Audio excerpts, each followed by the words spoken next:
جیسے ہی انسان عاجزی کے دائرے سے باہر قدم رکھتا ہے، کبر اور تعلی کی طرف جانا شروع کرتا ہے، تو وہ اپنے آپ کو بھی ہلاکت کا شکار کرتا ہے اور معاشرے میں فساد برپا کر دیتا ہے۔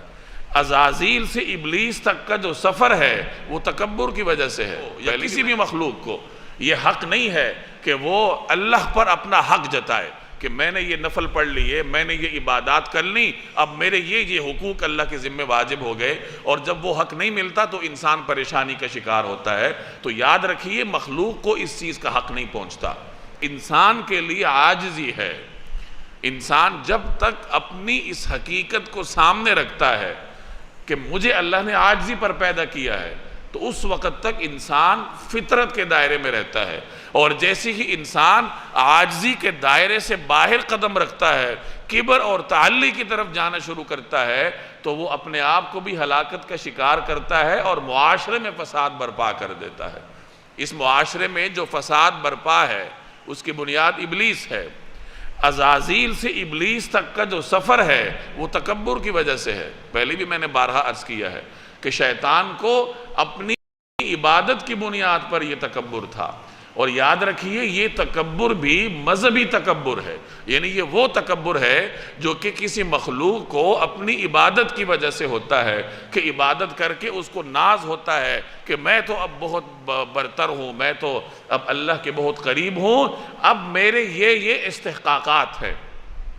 مخلوق کو، انسان کو یا کسی بھی مخلوق کو یہ حق نہیں ہے کہ وہ اللہ پر اپنا حق جتائے کہ میں نے یہ نفل پڑھ لیے، میں نے یہ عبادات کر لی، اب میرے یہ حقوق اللہ کے ذمہ واجب ہو گئے، اور جب وہ حق نہیں ملتا تو انسان پریشانی کا شکار ہوتا ہے۔ تو یاد رکھیے مخلوق کو اس چیز کا حق نہیں پہنچتا کہ وہ اپنے لیے کوئی حق ثابت کرے اللہ تبارک و تعالیٰ کی طرف سے۔ تو شیطان جو ابلیس بنا، نام تو اس کا عزازیل تھا، جنات میں سے تھا، اور اپنی عبادات اور علم کی بنیاد پر اس کو اللہ نے فرشتوں کی مجلس میں جگہ دی تھی، اور جب اس کو معلوم ہوا کہ اللہ تعالیٰ نے روئے زمین پر اپنا خلیفہ نامزد کرنا ہے، تو اپنی عبادت کی بنیاد پر اس کو امید تھی کہ میں بہت عبادت گزار ہوں تو خلافت مجھے ملے گی، مجھے اللہ خلیفہ بنائے گا، میری ذریت زمین پر اللہ تعالیٰ کی خلافت کی حقدار ہے۔ کہا جاتا ہے کہ اس نے اس زمین کے ایک ایک چپے پر سجدے کیے تھے، لیکن جب اس کی امید بر نہ آئی، اس کی توقع پوری نہ ہوئی، تو یہ حسد میں مبتلا ہو گیا۔ یعنی پہلے تکبر تھا اپنی عبادات اور علم کی وجہ سے، وہی تکبر اس کو حسد کی طرف لے گیا، اور حسد اس کو راندہ درگاہ کے راستے پر لگا گیا۔ اور یہی مسئلہ یہود کے ساتھ تھا۔ یہودیوں کو بھی بڑا ناز تھا کہ نحن ابناء اللہ و احباؤہ، کہ ہم اللہ کے بیٹے ہیں، ہم اللہ کے محبوب ہیں۔ لن يدخل الجنت الا من كان هودا او نصارا، جنت میں اگر کوئی داخل ہوگا تو یا یہودی ہوگا یا عیسائی ہوگا۔ انہیں بھی اپنی مذہبی برتری کی بنیاد پر زوم تھا کہ ہم دوسرے لوگوں سے کوئی انفرادی مخلوق ہیں، ہمارے الگ حقوق ہیں اور دیگر انسانیت کے الگ حقوق ہیں۔ تو مذہبی تکبر جس بندے نے بھی اپنایا ہے، تکبر کی کوئی بھی قسم ہو سکتی ہے، ہر قسم انسان کے لیے مہلک ہے، چاہے وہ لسانی ہو، چاہے وہ رنگ کی بنیاد پر ہو، نسل کی بنیاد پر ہو، قومیت کی بنیاد پر ہو، یا وہ مذہب اور عقیدے عبادت کی بنیاد پر۔ اس میں سب سے خطرناک صورت عبادات اور عقیدے کی بنیاد پر ہونے والا تکبر ہے، اور یہ ہم مسلمانوں کے اندر بھی موجود ہے۔ یہ جو ہمارے ہاں ایک تصور پایا جاتا ہے کہ میرا مسلک برحق ہے اور فلاں جو مسلک ہے وہ غلطی پر ہے، ہر مسلک یہ سمجھتا ہے کہ میری ہر چیز برحق ہے اور فلاں کی ہر چیز ٹوٹل غلط ہے۔ یہ ایک اعتبار سے مذہبی تکبر ہے کہ آپ اپنے تکبر کی بنیاد پر اپنے آپ کو 100% برحق سمجھتے ہیں اور اپنے سے اختلاف رکھنے والے کو 100% غلط سمجھتے ہیں۔ اعتدال کا راستہ یہ ہے کہ آپ راستہ کھلا رکھیں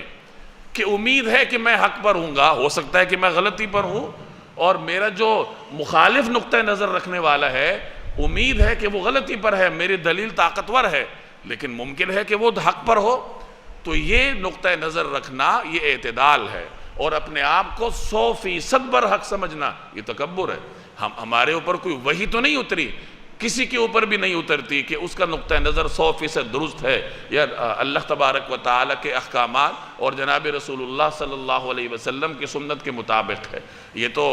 ہر محقق جو ہے وہ اپنی تحقیق کی بنیاد پر ایک رائے قائم کرتا ہے، اور بعد والے لوگ پھر اگر اس کی تحقیق کو تسلیم کرتے ہیں تو اس کے بنیاد پر رائے قائم کر لیتے ہیں۔ اور ظاہر ہے کہ اس میں بہت ساری آراء ایسی ہوتی ہیں جو ظن اور تخمینے کے بنیاد پر ہوتی ہیں، قیاس کے بنیاد پر ہوتی ہیں۔ تو بہرحال تکبر کی ہر قسم انسان کے لیے مہلک ہے، اور اس میں سب سے خطرناک قسم وہ ہے کہ انسان اپنی عبادات کی وجہ سے یا اپنے علم کی وجہ سے یا